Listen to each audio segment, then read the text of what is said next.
Hey everybody, welcome back to Gino's Best Movie Reviews. I'm Gino, and I'm here to talk to you about the new movie Gladiator 2. All right, so let's get into it. Don't forget to hit that subscribe button. It would mean a lot to me while you're here. So, Gladiator 2 stars Paul Mescal and Pedro Pascal with appearances from Connie Nielsen and starring Denzel Washington. And it's directed by Ridley Scott. And yeah, it's we're going to talk about some of the things I liked. The action was very well done. It was action packed. It was a good time. Visually, you could understand what was happening in the fights, and that's something that a lot of uh, movies tend to struggle with. All right, so we had that. The cinematography, this movie was gorgeous, beautiful to look at, very well done, well shot.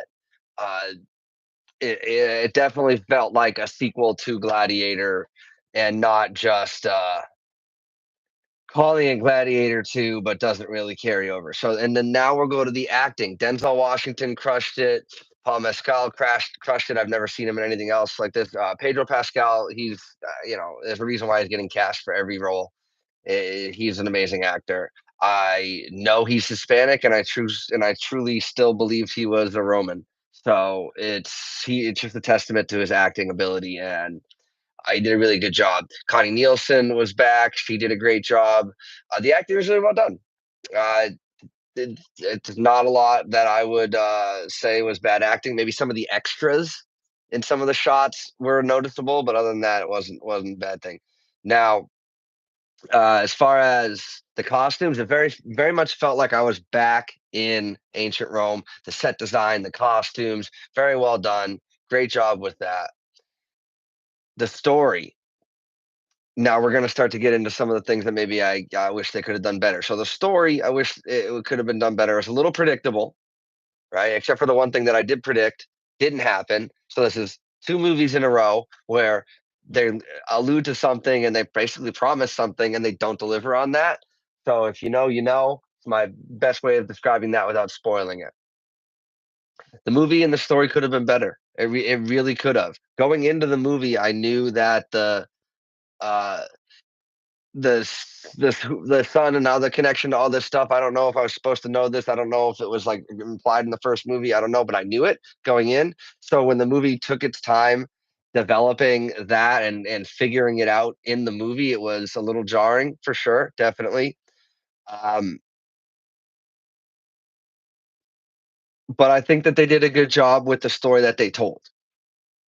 Now, there were sound issues. It was very difficult for me to understand some of the things that were being said. I don't think it was sound issues from the studio. I think it was the movie itself. Now, some of these names are difficult.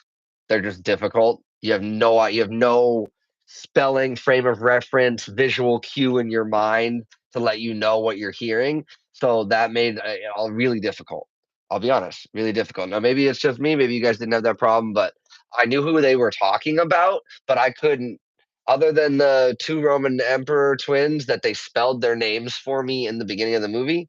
I had no idea. So that was a little difficult.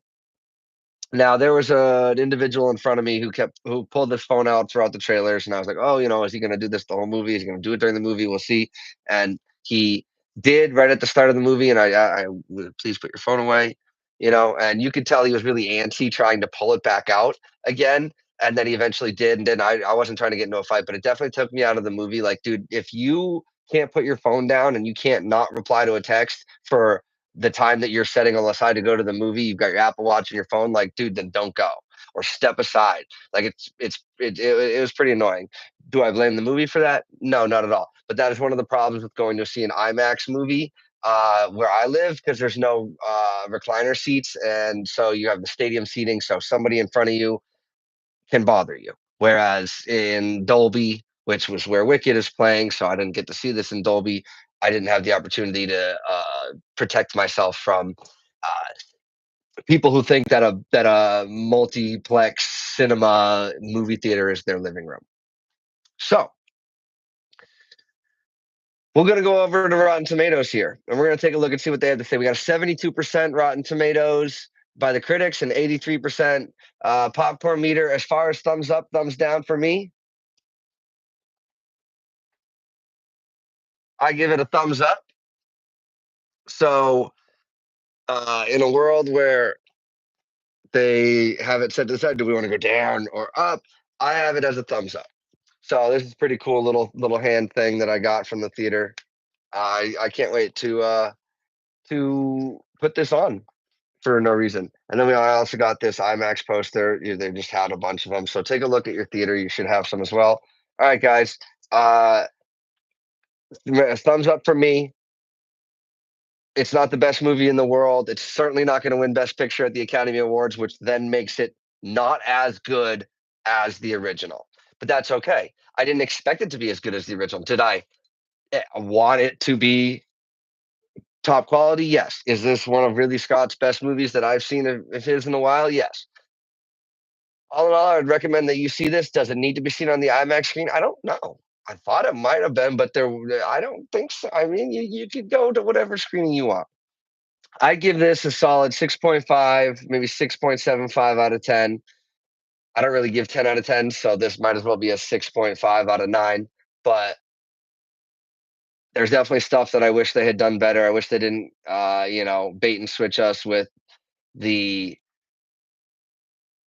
endings for both movies, essentially. But as far as the story they were telling, it did make sense narratively, and it'll probably end up being the better outcome. But I just really wish that they gave us. I thought they would have taken the opportunity to rectify the one minor flaw from the first movie, the lack of payoff. So, anyway, guys, let me know what you think. Comment in the comments below. I look forward to hearing what you guys thought. Whatever you think, you agree, you disagree, doesn't matter. We're all here to talk movies and have a good environment to do that. So, I will catch you guys on the next one. Bye bye.